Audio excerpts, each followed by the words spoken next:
लोकसभेच्या निवडणुकीमध्ये या महाराष्ट्रामध्ये एक प्रयोग झाला आणि त्या प्रयोगातनं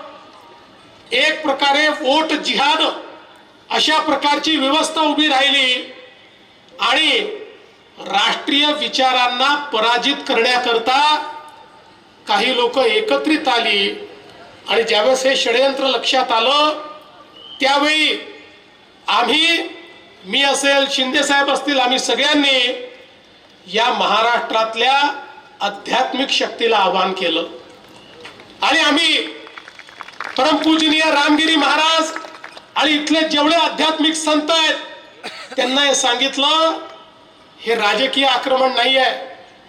हे आक्रमण आपल्या संस्कृतीवर असलेलं आक्रमण आहे, हे सांस्कृतिक आक्रमण आहे। काही मुठभर लोक हे जर एकत्रित येऊन या ठिकाणी धर्माच्या नावावर राष्ट्रीय विचाराला, संतांच्या विचाराला पराजित करू शकतात अशी भावना तयार झाली तर जसं पूर्वीच्या काळामध्ये आमच्या मंदिरांवर आक्रमण झाले, आमच्या संस्कृतीवर आक्रमण झाली, तसे मूक आक्रमण पुन्हा एकदा आपल्याला पाहायला मिळेल।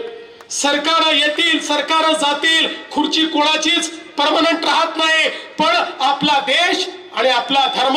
हा कायम राहायला पाहिजे। कारण आपल्याला छत्रपती शिवरायांनी सांगितलं, स्वराज्य कशा करता, देव देश आणि धर्म करता, रयते करता स्वराज्य, हा मंत्र छत्रपतींनी आपल्याला दिला।